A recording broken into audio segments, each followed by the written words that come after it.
Hello hello. എടോ മോട്ടു, എല്ലാവരോടും Thana good news എന്ന് പറയേ.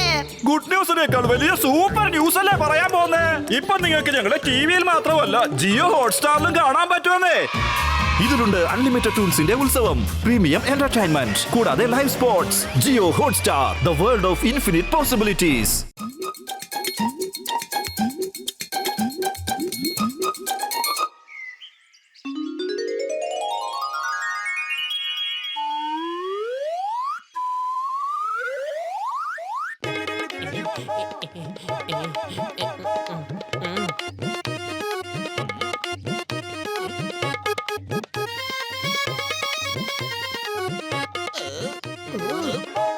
നാണമില്ലാത്തവന്മാരെ രാവിലെ തന്നെ മോഷ്ടിക്കാൻ ഇറങ്ങിയിരിക്കുക. ഞങ്ങള് മോർണിംഗ് വാക്കിന് ഇറങ്ങിയതാണ്, അല്ലാതെ മോഷ്ടിക്കാനല്ല. അല്ല, ഇതെന്തൊരു കലികാലമാണ്. കള്ളന്മാരും കൊള്ളക്കാരും എല്ലാം കൂടി മോർണിംഗ് വാക്കിന് ഇറങ്ങിയിരിക്കുകയാണല്ലോ. പൊളിച്ചേ.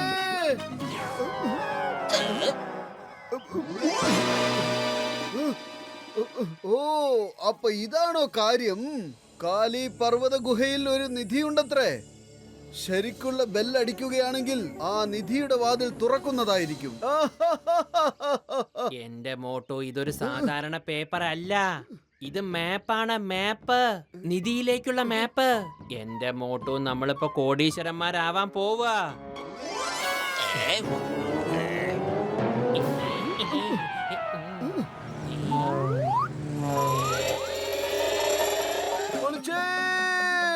ഇനി നമ്മൾ കോടി സമൂസകൾ കഴിക്കുമല്ലോ.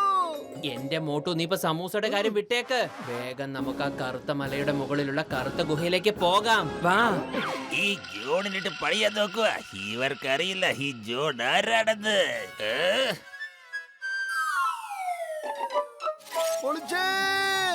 ജീവിതത്തിൽ ആദ്യമായിട്ടാണ് ഈ അത്ഭുതം കാണുന്നത്.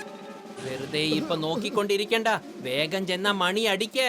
അല്ലെങ്കിൽ ഒരു മിനിറ്റ്, കൊറേ ബെല്ലുണ്ട്. ഏതാണ്? ഇവിടെ വന്ന് ആരെയും ഞാൻ മണി അടിക്കാൻ അനുവദിക്കില്ല.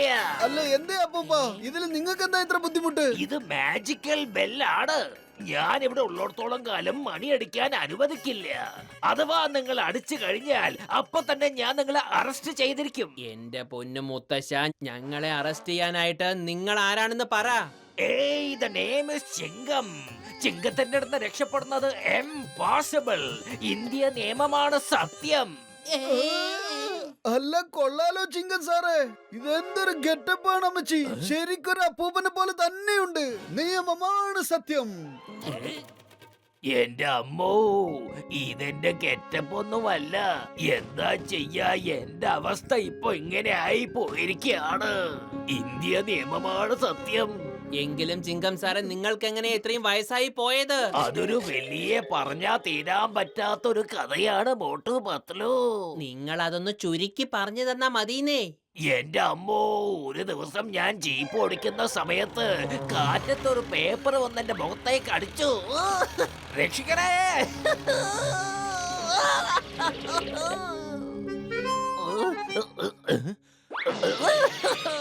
നിങ്ങൾ കുഴപ്പമൊന്നുമില്ലല്ലോ, അസ്ഥിയൊന്നും ഒടിഞ്ഞിട്ടില്ലല്ലോ അല്ലേ?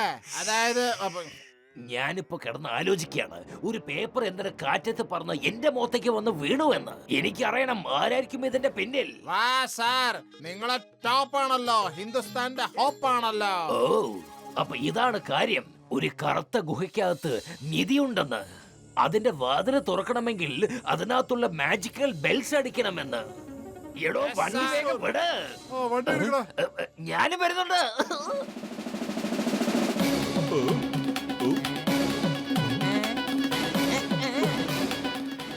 ഞാനത് വായിച്ചു കഴിഞ്ഞ് നേരെ ഇവിടെ വന്ന് മണി അടിച്ചതാണ്. ഇതൊക്കെ മാജിക്കൽ ബെൽസ് ആണ്. പക്ഷേ തെറ്റായ മണി അടിച്ചു കഴിഞ്ഞാ പിന്നെ ഇതായിരിക്കും അവസ്ഥ. എന്റെ അമ്മോ സാറേ, നിങ്ങളുടെ ഈ കഥ കേട്ടപ്പോ ഞങ്ങൾക്ക് ചിരിയാണ് വരുന്നത്. പക്ഷെ സത്യത്തിൽ എനിക്ക് വളരെ സങ്കടമുണ്ട് കേട്ടോ. നിങ്ങളുടെ കോൺസ്റ്റബിൾസ്മാര് തന്നെ നിങ്ങൾ ഇവിടെ ഉപേക്ഷിച്ചിട്ട് പോവാന്ന് പറഞ്ഞാ അതിലും വലിയ നാണക്കേട് മറ്റെന്തിരിക്കുന്നു. അവര് ഇവിടെ തന്നെ ഉണ്ട്. അവരും ഇവിടെ വന്ന് മാജിക്കൽ ബെല്ലടിക്കാൻ ശ്രമിച്ചതാണ്. കോൺസ്റ്റബിൾസ് എവിടെയാണ്? Yes sir. ഓ നോ, ഇവരുണ്ടായിരുന്നോ? അതിനർത്ഥം ശരിക്കുള്ള ബെല്ലടിച്ചാൽ മാത്രമേ വാതിൽ തുറക്കൂ. പക്ഷേ വേറൊരു കാര്യമുണ്ട്, ഇതിനുള്ള ഒരു പ്രതിവിധി ഡോക്ടർ ജഡ്കയ്ക്ക് മാത്രമേ അറിയൂ. അതെ വലിയേട്ടാ, ഈ ഡോക്ടർ ജഡ്കയുടെ ഫോൺ ഇവിടെ എങ്ങനെയാ എത്തിപ്പെട്ടത്? Hello, let me introduce you to doctor Jhatka and Ghasitaram. ദാ കണ്ടില്ലേ രണ്ടുപേരും ഇരിക്കുന്നത്. ഇവരും ഇങ്ങോട്ട് വന്ന് തെറ്റായ മണിയാണ് അടിച്ചത്. Oh no! പൊളിച്ചെടുത്തല്ലോ. എന്റെ 20 കൊല്ലത്തെ അനുഭവത്തിൽ എനിക്ക് ഇങ്ങനെ ഒരു സംഭവം ഉണ്ടായിട്ടില്ല.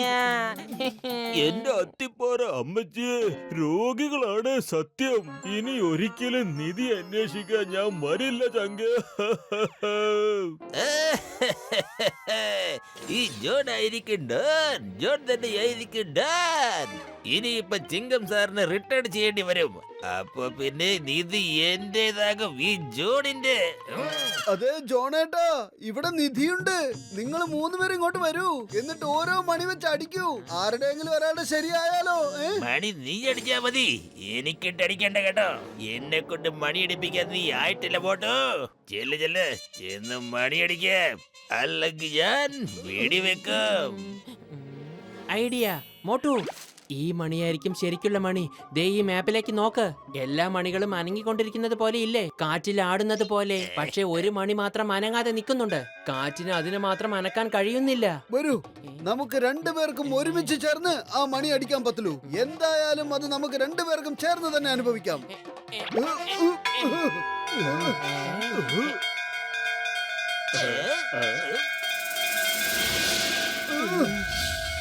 ഹായ്, കൊള്ളാലോ. ഇത് അടിപൊളിയായിട്ടുണ്ടല്ലോ.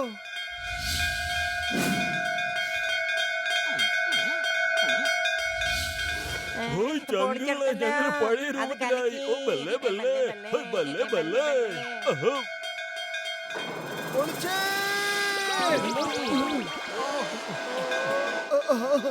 അല്ല, നിങ്ങൾ ഇതാരാണ്? ഞാൻ കിഷൻപൂരിന്റെ രാജാവാണ്. ഇവിടെ ഇരിക്കുന്ന നിധി എല്ലാം എന്റേത് മാത്രമാണ്.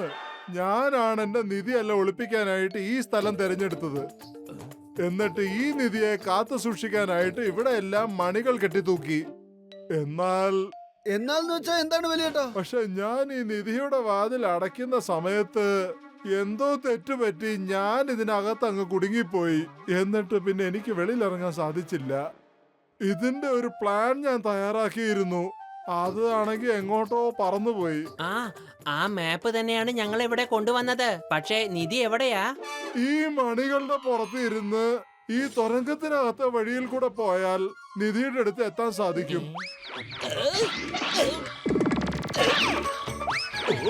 അതെ, അവിടെ നിൽക്കൂ. ഈ നിധി മഹാരാജാവിന്റെയാണ്. മഹാരാജാവിന് തന്നെ അത് കിട്ടണം. Hey, stop! Stop in the name of law!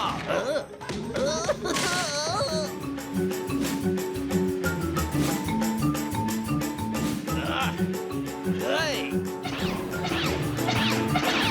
പൊളിച്ചെടുത്തല്ലോ. Mummy രക്ഷിക്കണേ.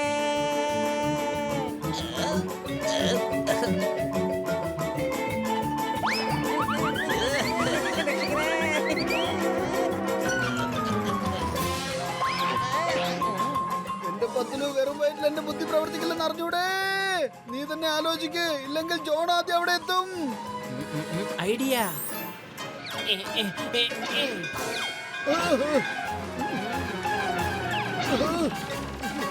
ഇത് ശരിക്കും ചീറ്റിംഗ് ആണ്. ഇങ്ങനെ പോകുന്നത് ശരിയല്ല. റേൽസ് നടക്കുമ്പോ ചിങ്കം പുറകെ ഓടുന്നത് ഒട്ടും ശരിയല്ല. ഏയ്! പണ്ട് ഈ പോലീസുകാർക്കൊന്നും തീരെ ടൈമിംഗ് ഇല്ല. നിയമം സംരക്ഷിക്കേണ്ടവർ തന്നെ നിയമം തെറ്റിക്കുന്നു. ഏയ്! ഇനി നിന്റെ ഒന്നും ഒരു ഉടായ്പ ഇവിടെ നടക്കില്ല. ഇനി ഈ ജോണിനെ പറ്റിക്കാൻ ആർക്കും പറ്റില്ല. ഓ ചങ്ക്, താഴേക്കാക്കി ഓടിക്കോ. വെറുതെ പണിയാൻ നിൽക്കല്ലേ.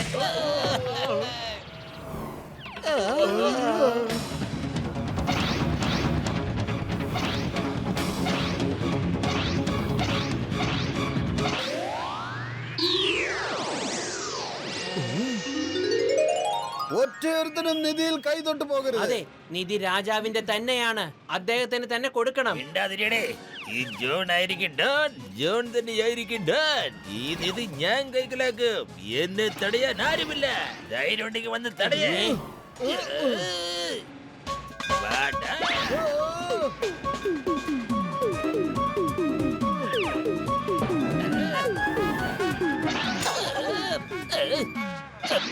എന്റെ അമ്മച്ചി.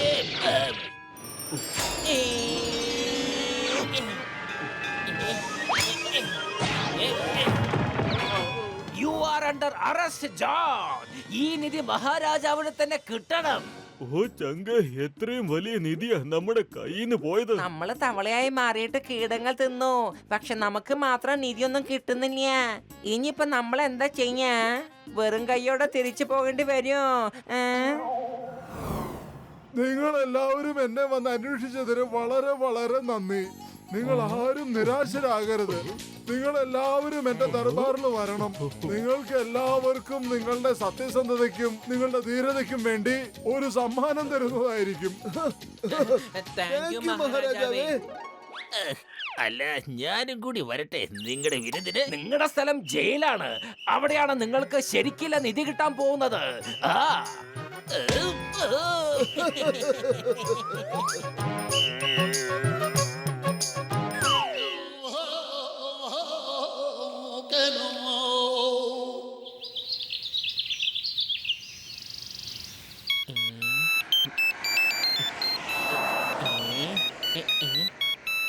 ചിങ്കം സാറേ, ഹലോ.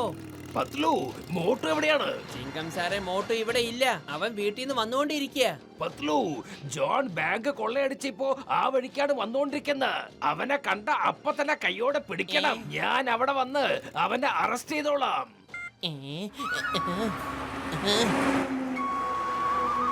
ജോൺ,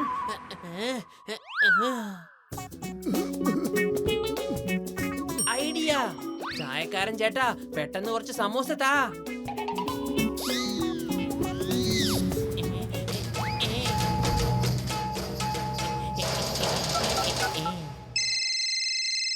അല്ല, ഈ പത്തിലും അടുത്ത് നിന്ന് എന്തിനാ ഇങ്ങനെ ഫോൺ ചെയ്യുന്നത്? എനിക്ക് എന്തായാലും എടുത്തു നോക്കാം.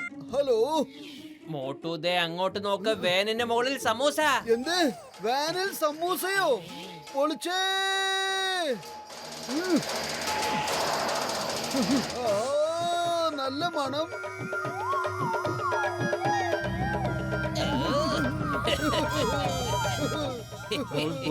ആ മോട്ടുണ്ടല്ലോ, ദേ പറഞ്ഞിട്ട് വരികയാ. ഈ മോട്ടു എപ്പോഴൊക്കെ പറഞ്ഞിട്ടുണ്ടോ അപ്പോഴൊക്കെ ഓരോ പ്രശ്നം കൊണ്ടാ വരുന്നത്. കൊള്ളാം ബോസ്, കൊള്ളാം. എന്ത് നല്ല കവിതയാ. കവിതയുടെ കാര്യമൊക്കെ വിട്ട് ആ മോട്ടുവിനെ ചെന്ന് പിടിച്ചുകൊണ്ട് വരാൻ നോക്ക്. അത് മുകളിൽ ചെന്ന് ചെല. ബോസ് ബോസ്, മോട്ടുണ്ടല്ലോ പുറത്തിരുന്ന് സമോസ തിന്നോണ്ടിരിക്കുക.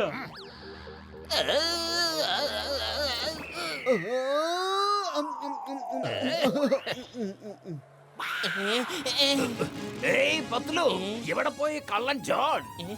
അവിടെ വണ്ടികാറ്, ഇന്ന് ഒരുത്തനും ചിങ്കത്തിന്റെ കയ്യിൽ നിന്ന് രക്ഷപ്പെടാൻ സാധിക്കില്ല. എന്റെ മോട്ടു, നീ ആ സമൂസ മാത്രമേ കഴിക്കുള്ളൂ. ആ ജോണിനെ കൂടി ഒന്ന് പിടിക്കാൻ നോക്ക്. ബാങ്ക് കൊള്ളയടിച്ച് ഓടിക്കൊണ്ടിരിക്കുക. എന്ത്? അവനെ ഇപ്പൊ തന്നെ ഞാൻ പിടിച്ചു തരാം. ജോൺ!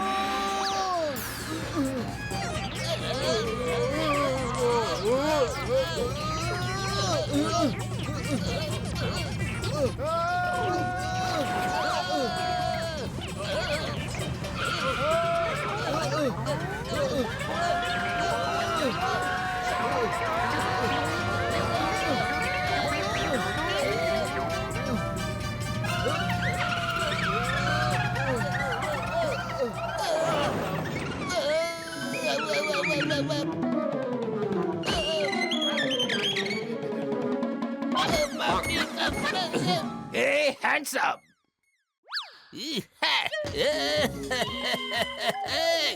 ഇനി ജോൺ എങ്ങനെയാ ഡോൺ ആവുന്നത്?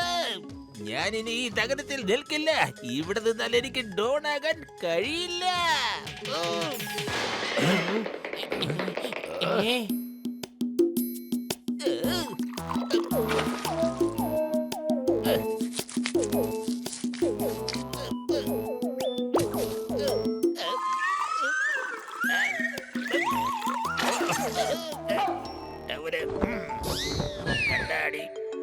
ജോൺ ദി ഡോൺ നാണയിട്ട് പറയുകയാണ്, മോട്ടു പത്ലുവിനെ മാത്രമല്ല നാട്ടിലുള്ള എല്ലാവരുടെയും മുഖം കറുപ്പാക്കുന്നത് വരെ ഞാൻ ഇനി ടേറിൽ ഇരിക്കില്ല.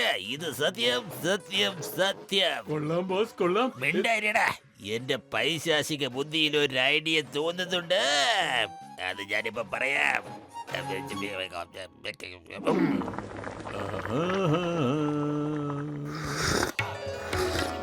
ചായക്കടക്കാരാ, ഞങ്ങളുടെ ഗുരുവിന് ചായയും പലഹാരവും എടുക്കൂ. മകനെ, അടുത്ത വർഷം നീ പങ്കെടുക്കുന്ന എല്ലാ ഫൈറ്റിലും നിനക്ക് ജയിക്കാൻ സാധിക്കുന്നതാണ്. അല്ലയോ ഗുരുജി, അങ്ങക്ക് ഇതെങ്ങനെ മനസ്സിലായി? പറയൂ. ഇന്ന് ഞാൻ ബോക്സിംഗ് ഡ്രസ്സും ഇട്ടിട്ടില്ലല്ലോ, പിന്നെങ്ങനെയാ? നാം എല്ലാം അറിയുന്നു. നിന്റെ മുഖത്ത് നോക്കിയാൽ എനിക്കെല്ലാം മനസ്സിലാവും. നിന്റെ മുഖത്ത് ഭൂതകാലവും ഭാവികാലവും വർത്തമാനകാലവും എല്ലാം എഴുതിയിട്ടുണ്ട്. മാത്രമല്ല, ഈ ചായക്കടക്കാരന്റെ മുഖത്ത് വരെ എഴുതിയിട്ടുണ്ട്.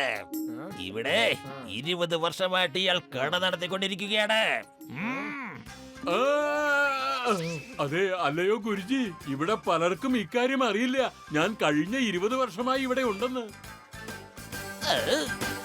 മോനെ, എനിക്ക് പിന്നെ ഇതും കൂടി അറിയാം. നിങ്ങളുടെ 20 വർഷത്തെ അനുഭവം കസിട്ടറാമിന്റെ 20 വർഷത്തെ അനുഭവത്തെക്കാൾ വളരെ വലുതാണ്. പൊളിച്ചെടുത്തല്ലോ. ഈ സ്വാമിജിക്ക് എന്റെ പേരെങ്ങനെ അറിയാം? ഓ ചങ്കുകള്, ഇങ്ങനത്തെ ഉടായ്പ സ്വാമിമാരുടെ വാക്കുകളിൽ വീടരുത്. താനൊരു ഡോക്ടർ അല്ലേ, ഒരു സയന്റിസ്റ്റ് അല്ലേ, അതുകൊണ്ടാ എന്നെ കുറിച്ച് ഇങ്ങനെയൊക്കെ പറയുന്നത്. പക്ഷെ ഞാൻ എല്ലാം തനിക്ക് ഒരു ദിവസം മനസ്സിലാക്കി തരും. അന്ന് നീ പാവസ്വാമിയെ ഓർത്തിരിക്കും. എന്റെ ചേട്ടാ, നിങ്ങൾ ഇങ്ങനെ സ്വാമിമാരുടെ വാക്കുകളൊന്നും ചെന്ന് വീഴല്ലേ. നീ മിണ്ടാതിരുന്ന് സമൂസ കഴിച്ച് അടിച്ചു പൊളിക്ക് പോട്ടു. കൊള്ളാലോ, ഇയാൾ എന്നെ കുറിച്ചും സത്യങ്ങൾ തന്നെയാണല്ലോ വിളിച്ചു പറയുന്നത്. സ്വാമിജി അങ്ങ് എന്റെ കൂടെ വന്നാലും എന്നിട്ട് ചായയും സമൂസയും കഴിക്കൂ. ഇല്ല മകനെ, എന്റെ മനസ്സ് പറയുന്നു ഈ നഗരത്തിൽ താമസിക്കുന്നത് അത്ര നല്ലതല്ലെന്ന്, അപകടമാണെന്ന്.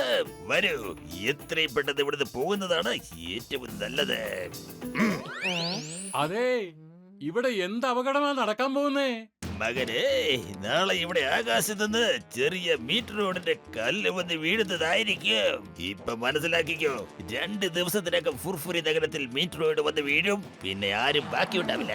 സൂക്ഷിച്ചാൽ ദുഃഖിക്കേണ്ട. ഞാൻ എന്റെ ജീവിതത്തിൽ ഒരിക്കലും ഇത്രയും വലിയൊരു കള്ളം കേട്ടിട്ടേ ഇല്ല. ഒരുപക്ഷെ അയാള് പറഞ്ഞതുപോലെ ഉൽക്കയെങ്ങാനും താഴെ വീണാലോ?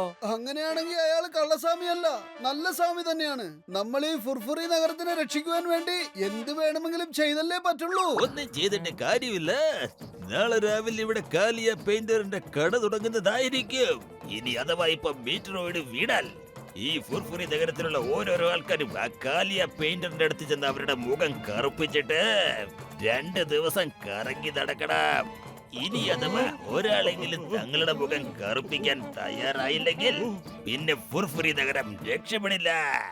തീർച്ചയായും ഗുരുജി, ഞങ്ങൾ എല്ലാവരെയും പിടിച്ച് അവരുടെ മുഖത്തൊക്കെ കറുത്ത പെയിന്റ് അടിച്ചു വിടാം. നമ്മുടെ ഗുരുജി വിജയിക്കട്ടെ, നമ്മുടെ ഗുരുജി വിജയിക്കട്ടെ.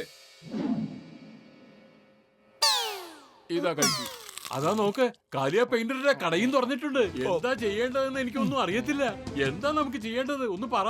ഒരുപക്ഷെ ആ ഗുരുജി പറഞ്ഞതുപോലെ എങ്ങാനും സംഭവിച്ച നമുക്ക് എല്ലാവരുടെയും മുഖത്ത് പെയിന്റ് അടിക്കേണ്ടി വരും. ഞാൻ എന്റെ മുഖം കറുപ്പിക്കില്ല. ഞാൻ ഈ കഴുതകൾ പറയുന്നതൊന്നും വിശ്വസിക്കാനും പോകുന്നില്ല. എന്തുകൊണ്ട് മുഖം കറുപ്പിക്കില്ല?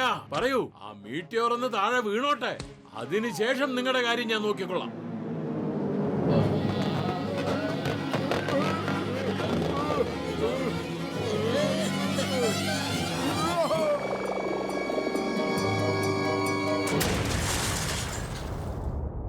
പൊളിച്ചെടുത്തല്ലോ. പറഞ്ഞതുപോലെ വീണല്ലോ. കണ്ടോ, ആ ഗുരുജിയുടെ വാക്ക് ഫലിച്ചു. ഇനി രക്ഷപ്പെടാൻ ഒരൊറ്റ വഴിയേ ഉള്ളൂ. ആ കാലിയ പെയിന്ററോട് പറഞ്ഞ് മുഖമൊക്കെ കറുപ്പിക്കാം. എന്റെ അമ്മോ, എനിക്ക് വിശ്വസിക്കാൻ കഴിയുന്നില്ല. ആ ഗുരുജി പറഞ്ഞതുപോലെ തന്നെ സംഭവിച്ചല്ലോ. ദേ അത് നോക്ക്, കാലിയ പെയിന്ററുടെ കട തുറന്നു. കാലിയ ഗുരുജിയുടെ നിർബന്ധമാ നിങ്ങളെ കൊണ്ട് എല്ലാവരുടെയും മുഖം കറുപ്പിക്കണമെന്ന്. ആ ലൈന് നിക്ക് ചേട്ടാ, അതും 100 രൂപയുടെ നോട്ടും കൈ പിടിച്ചോണ്ട്. ഈ കാലിയ പെയിന്റർ ഫ്രീ ആയി ആർക്കും ഒന്നും ചെയ്ത് കൊടുക്കാറില്ല. വളരെ നന്ദിയുണ്ട്.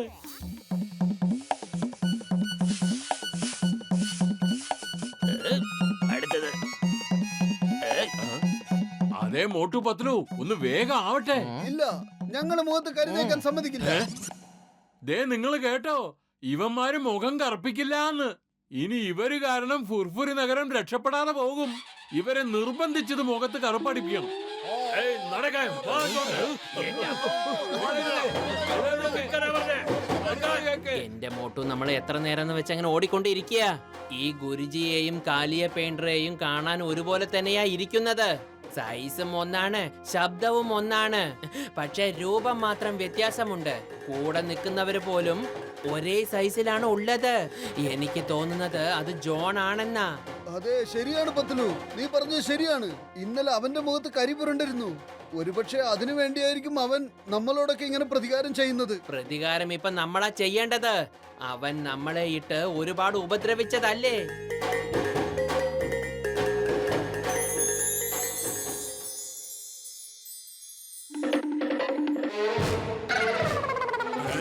ദേവന്മാരെ പിടിക്കേ, അവരുടെ മുഖം കറുപ്പിക്കേ. ഒരു മിനിറ്റ് ശാന്തമായിരിക്കൂ. ഇന്നലെ രാത്രി ഗുരുജി ഞങ്ങളുടെ സ്വപ്നത്തിൽ വന്നിരുന്നു. എന്നിട്ട് പറഞ്ഞു നിങ്ങൾ 5 പേരും മുഖം കറുപ്പിക്കണമെന്ന്. അതുകൊണ്ടാ ഞങ്ങൾ ഇങ്ങോട്ട് വന്നത്. എന്റെ ചേട്ടാ, ഇന്നലെ സ്വാമിജി എന്റെ സ്വപ്നത്തിലും വന്നിരുന്നു. എന്നിട്ട് എന്നോട് പറഞ്ഞു ചെല്ലു, എന്നിട്ട് നിന്റെ മുഖത്ത് കരിവാരി തേക്കൂ. പക്ഷെ അതിനു മുൻപ് കാലിയ പെയിന്ററിന്റെ മുഖം ചുമന്നിരിക്കണമെന്നും പറഞ്ഞു. അതും പെയിന്റോ കളറോ ഒന്നും ഉപയോഗിക്കാതെ തന്നെ. എങ്കിൽ മാത്രമേ ഫുർഫുറി നഗരത്തിന് ഒരാപത്തും വരാതിരിക്കുള്ളൂ അത്ര. എന്റെ അമ്മോ, പക്ഷെ പെയിന്റ് ഇല്ലാതെ എങ്ങനെ മുഖം ചുമപ്പിക്കാൻ സാധിക്കും? ചിങ്കം സാറേ, നല്ല അടി കൊടുത്തിട്ട് മുഖം നന്നായി ചുവപ്പിക്കാം.